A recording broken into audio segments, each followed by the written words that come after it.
Hi, welcome back to our channel. இன்றைக்கி செவ்வாழைப்பழத்தை use பண்ணி எப்படி மைசூர் பாக் செய்கிறதுன்னு பார்க்கலாம் வாங்க. அதுக்கு ஒரு பாத்திரத்தில் நெய் நல்லா சூடு பண்ணி எடுத்து வச்சுக்கோங்க. 1 கப் கடலை மாவுக்கு 1 கப் சுகருங்கிற அளவில் ரேஷியோவில் எடுத்துக்கோங்க. அப்புறம் 2 செவ்வாழைப்பழம் எடுத்துக்கோங்க. பழம் நல்லா கனிஞ்சதாக இருக்கணும். ஏன்னா பழம் நல்லா பழுத்து இருந்துச்சு அப்படின்னா டேஸ்ட்டு நல்லாயிருக்கும். செவ்வாழைப்பழத்தை 2யும் போட்டு மிக்சியில் போட்டு அரைச்சி ஒரு பேஸ்ட் மாதிரி எடுத்துக்கோங்க. அந்த கட்டி கட்டியாக இல்லாத அளவுக்கு நல்லா கிரைண்ட் பண்ணி எடுத்துக்கோங்க.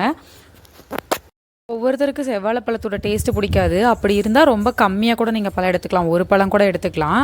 அதுக்கப்புறம் ஒரு கடாயில் கடலை மாவு போட்டு நல்லா வறுத்து எடுத்துக்கோங்க. ஏன்னா இப்படி வறுக்கிறதுனால கடலை மாவில் இருக்க ஈரப்பதமெல்லாம் போயிடும். அப்புறம் இதை நம்ம சளிச்சு எடுத்துக்கலாம். சளிச்சோம்னா அதில் இருக்கிற கட்டியெல்லாம் மேலவே தங்கிடும். ஸோ இதை அப்படியே எடுத்து வச்சுக்கோங்க. இப்போ 1 டீக்கப் அளவுக்கு கடலெண்ணெயும் 1 டீக்கப் அளவுக்கு நான் நெய்யும் சேர்த்துருக்கேன். உங்களுக்கு நெய் பிடிக்காதுங்கிறவங்க எண்ணெய் மட்டுமே சேர்த்துக்கலாம். எண்ணெயும் நெய்யும் நல்லா மிக்ஸ் ஆகிற அளவுக்கு கடலை மாவோட மிக்ஸ் ஆகிற அளவுக்கு நல்லா மிக்ஸ் பண்ணிக்கலாம்.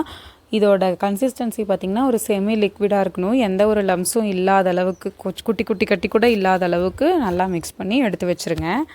இப்போது நம்ம தனியாக ஒரு கடாயில் 1 கப் சுகர் சேர்த்துக்கலாம். 1 கப் தண்ணி சேர்த்துக்கலாம். இது இப்போ பாவு பதத்துக்கு காய்ச்சி எடுத்துக்கலாம். அதாவது ஒரு கம்பி பதம் வந்தால் போதும். ஸோ அந்த லெவலுக்கு காய்ச்சி எடுத்துக்கலாம்.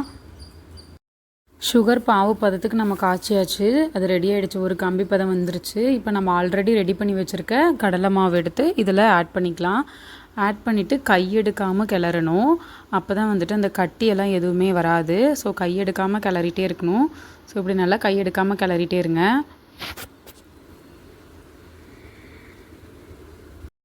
இப்போ இது நல்லா இந்த மாதிரி பபிள்ஸ் எந்திரிக்கிற டைமில் நம்ம செவ்வாழைப்பழத்தை ஆட் பண்ணணும். ஏன்னா இது வரைக்கும் விட்டோம்னா தான் கடலமாவோட அந்த வாசம் ப்ளஸ் கடலமாகலாம் நல்லா கொஞ்சம் வேகும். இப்போ நம்ம செவ்வாழைப்பழத்தை ஆட் பண்ணிக்கலாம். அரைச்சி வச்சுருக்க செவ்வாழைப்பழத்தை எடுத்து இதில் ஆட் பண்ணிக்கிறேன். இதில் ஆட் பண்ண உடனே பார்த்திங்கன்னா கலர் வந்துட்டு நல்லாவே மாறும். எப்படி கண்டுபிடிக்கிறதுனா இது நல்ல ஒரு பிரைட் எல்லோவில் இருக்கும். ஸோ செவ்வாழைப்பழம் ஆட் பண்ணோன்னே பார்த்திங்கன்னா ஒரு மாதிரி ஒரு ப்ரௌனிஷ் கலந்த எல்லோ மாதிரி ஆகிடும்.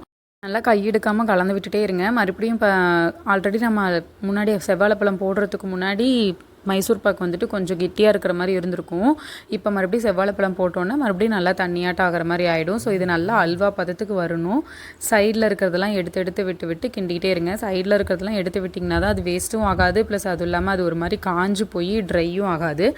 நல்லாயிருக்கும். இப்படி சைடில் இருக்கிறதெல்லாம் எடுத்து விட்டு நல்லா கையெடுக்காமல் கிளறிட்டே இருக்கணும். கிளறிட்டே இருந்துட்டு இந்த மாதிரி பபிள்ஸ் வரும். மறுபடியும் பபிள்ஸ் வந்துட்டு மைசூர் பாக் வந்துட்டு ஒரு அல்வா பதத்துக்கு வரும். உங்களுக்கு கிண்டும் போதே தெரியும். ஸோ அப்படி ஆயிடுச்சுன்னா நம்ம இதுதான் கரெக்டான ஸ்டேஜ் இறக்கிறதுக்கு. பாருங்கள், இது இப்போ நல்லா வளன்னு அல்வா மாதிரி இருக்குது. இந்த ஸ்டேஜ் வந்துட்டாவே நம்ம இறக்கிடலாம். நான் ஆல்ரெடி சொன்ன மாதிரி இது ஆக்சுவலாக கிளறும் போது உங்களுக்கு அப்பப்போ ட்ரை ஆகிற மாதிரி இருந்துச்சுன்னா வந்துட்டு நீங்கள் எண்ணெயோ நெய்யோ சேர்த்து கிளறிக்கலாம். அந்த பச்சை வாசம் போகிற வரைக்கும் நீங்கள் கிளறிட்டே இருந்தீங்க அப்படின்னா நல்லா இருந்துடும். இப்போ வந்துட்டு நம்ம ஒரு பிளேட்டில் நெய் தடவி வச்சுருக்கேன். நெய் தடவின பிளேட்டில் வந்து நம்ம இதை இப்போ ட்ரான்ஸ்ஃபர் பண்ண போகிறோம். எல்லா பக்கமும் ஒரே ஈவனாக வர மாதிரி ஒரு பிளேட்டில் வந்துட்டு நல்லா ஸ்ப்ரெட் பண்ணி விடுங்க. அப்போ தான் அந்த சைஸ் நம்ம பீஸ் போடுறதுக்கு கரெக்டாக இருக்கும். நல்லா ஸ்ப்ரெட் பண்ணி விட்டிங்கன்னா இது வந்துட்டு ஒரு 20 மினிட்ஸ் அவ்வளோதான். நம்ம இப்போது இதை ஸ்ப்ரெட் பண்ணி எடுத்து வச்சதுக்கப்புறமா ஒரு 20 மினிட்ஸ் கழித்து நீங்கள் பீஸ் போட்டிங்கன்னா சூப்பராகவே மைசூர் பாக் ரெடி ஆகிடும். உங்களுக்கு இந்த வீடியோ பிடிச்சிருந்துச்சுன்னா லைக் பண்ணுங்கள், கமெண்ட் பண்ணுங்கள், ஷேர் பண்ணுங்கள். கூடவே சப்ஸ்கிரைப் பண்ண மறந்துடாதீங்க. பெல் ஐக்கானையும் கிளிக் பண்ணி வச்சுக்கோங்க. இதே மாதிரி இன்னொரு வீடியோவில் சந்திக்கிறேன். பாய்.